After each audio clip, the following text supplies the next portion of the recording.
Well, good Monday evening. Welcome back to a very blue Martin's koi pond. I had to re-scrape Vader tonight or this evening after work because I wanted to double check the flukes were gone and just see why he had been flashing a fair bit the last 24 hours. And I was very happy. On 2 scrapes, 0 flukes. So that's the good news.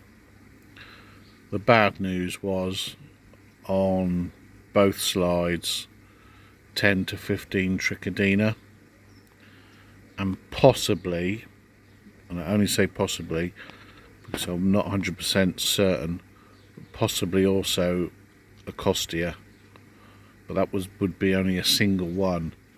There was a little tiny black thing moving around quite rapidly on one of the slides,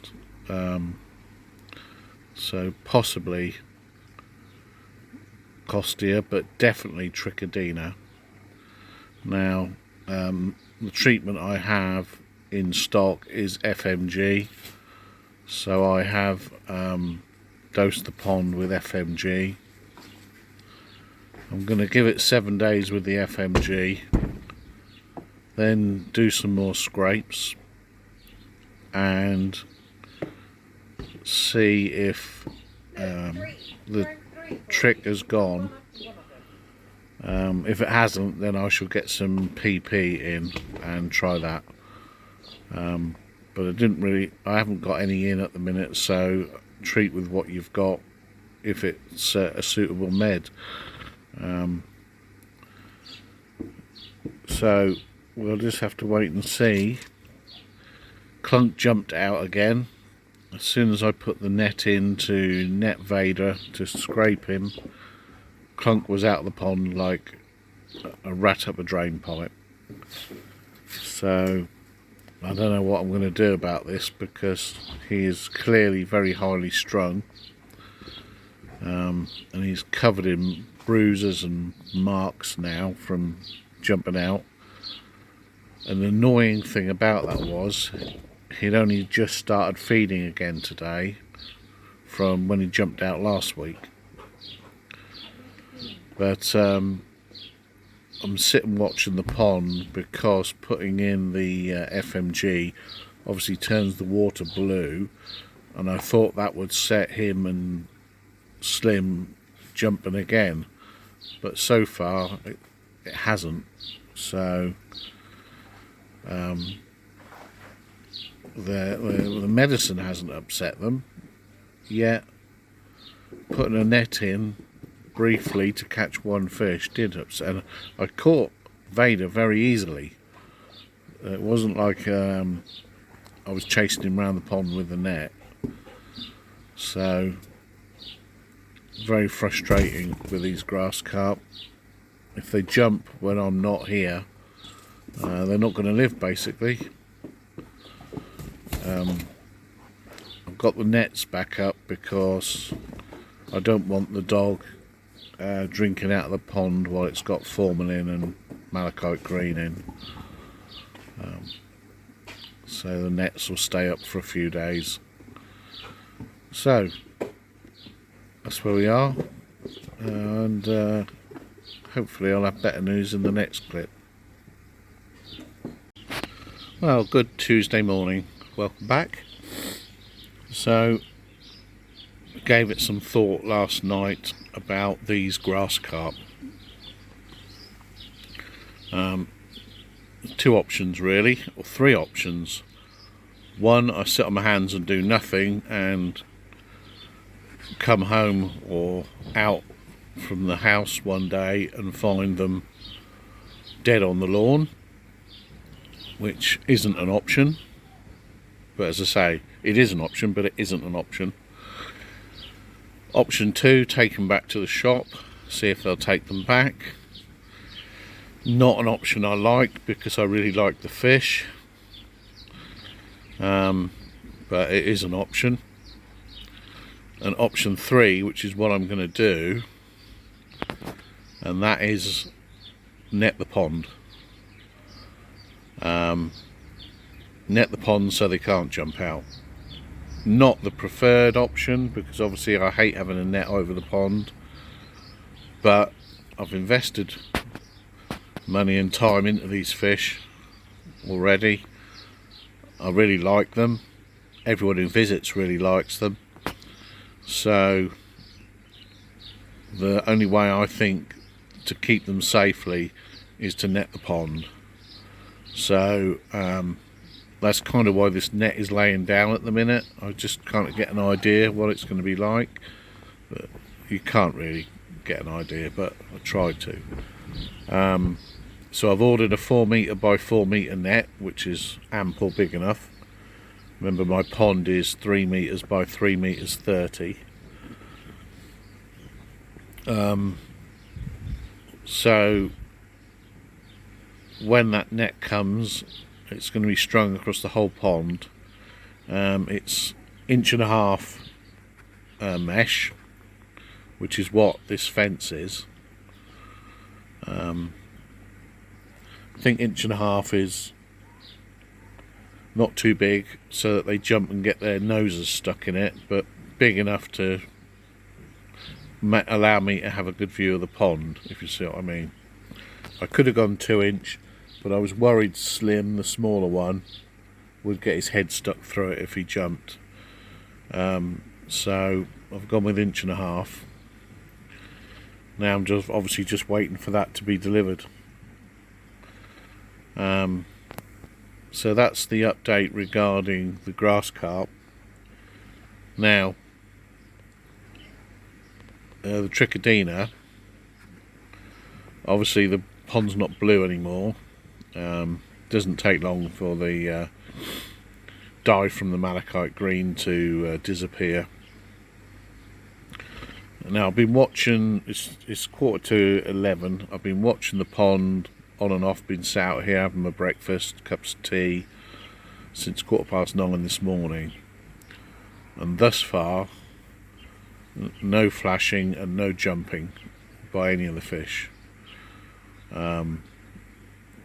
So let's hope that the FMG has hit it hard. I'm going to give it a top-up dose of 50% after 3 days, because you lose a fair bit due to the organics in the pond and stuff like that.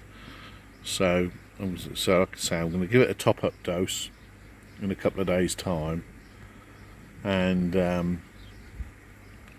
go from there really. So I'm not going to obviously scrape anything today. It's only 24 hours, less than 24 hours since I put the meds in. But obviously just going to keep a visual check on them, and visually they look a lot better. They're all acting very naturally. So I'm fairly confident we've really knocked it back, if not got rid of it, but I won't know until I do my scrapes at the weekend. And of course that's going to be a mission, isn't it? Because as soon as I put the net in, Clunk's probably going to jump out again. Anyway, I've waffled on enough. I think the next update will be me hopefully installing the net. Back in a bit. Well, good Friday evening. Welcome back. So, you might notice I'm sitting in a different viewing position. Sitting in sort of this bottom corner because the lawn was getting a bit worn to my right where I normally sit.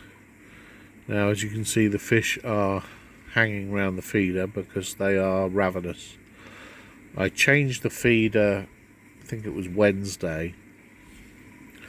Now I had it on frequent feed mode, which was feeding every hour, but what I did notice was all the big fish were getting food and the little fish weren't getting any. because on that frequent feed mode it'll only do one portion, and one portion is not enough to fully satisfy all the bigger fish and leave some over for the little fish. So I was constantly supplementary feeding just to give the little fish something. So what I've done is I've gone back to what I did last year. I've got it feeding 3 times a day, and it's feeding here it goes, feeding 3 portions of food. So initially all the big ones will get in like this and hog all the food, but then when they're finished there'll be some load left over for the grass carp and the smaller fish. So it works out a lot better, and 3 feeds seems to be just enough that it doesn't start going down the skimmer. It's also 5 days since I did the FMG treatment, and the fish are looking really, really good. So tomorrow I'm going to scrape a couple, see where we are regarding the trichodina, whether I've got rid of it or not.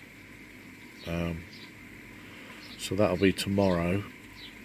And my new net for stopping the grass carp jumping out is on its way. It'll be here Monday, so I will be fitting that on Monday, and I will probably record that and add it to this video.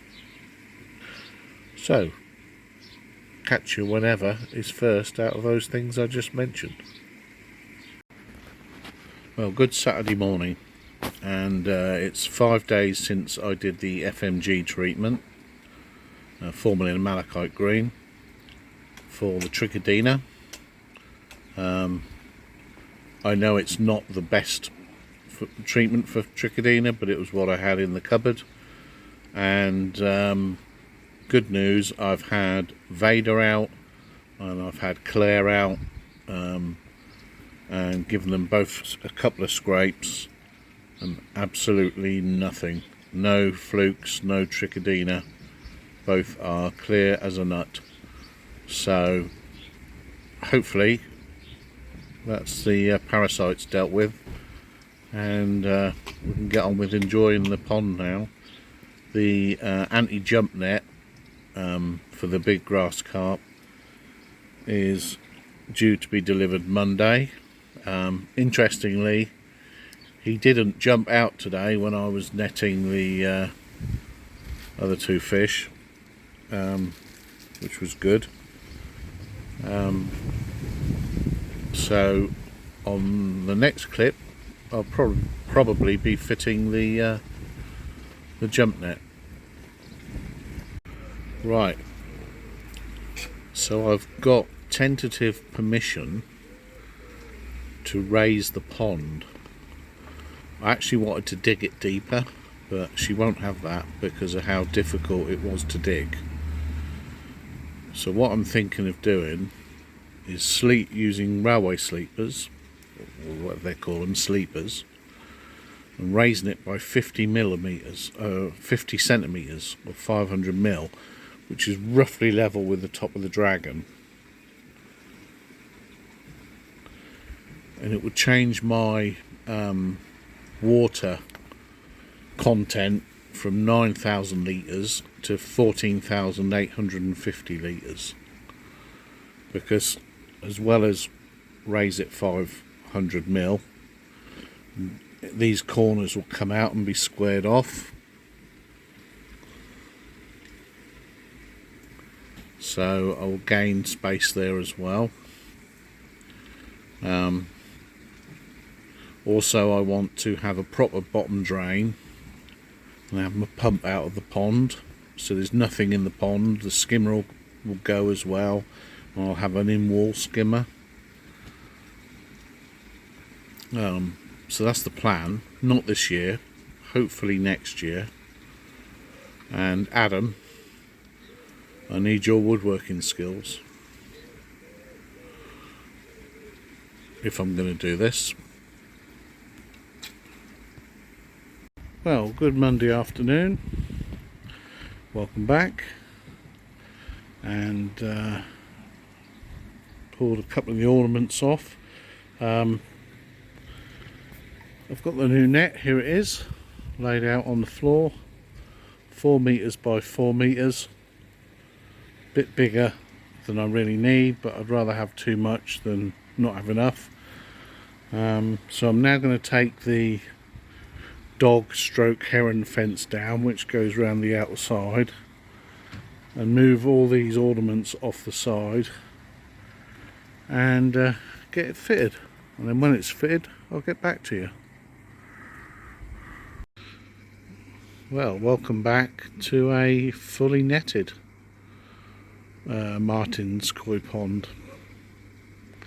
I've secured the net tight down all round, so now if the grassies do try to jump, they should just bounce back down into the water.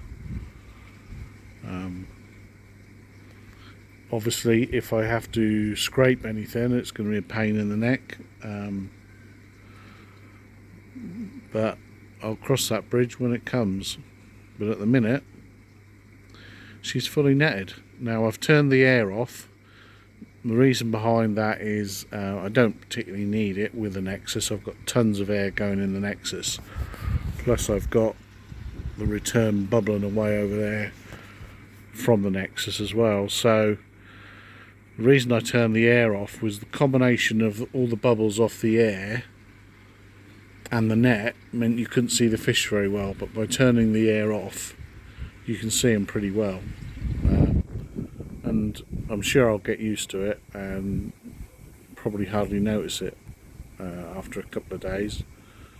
Now I've not put the net up this side of the taller net, this side of the pond. And I'm not going to put it up unless I have any kids over. So that's all rolled up neatly there. What's going on there? And I think there's a leaf on the pond that they think they can eat. Moved all the ornaments around. So Yoda's now there, Dragon's there, Mothered Puddle Duck is there, the whatever that is there. I've took the plastic flamingo down, I've not put it back up.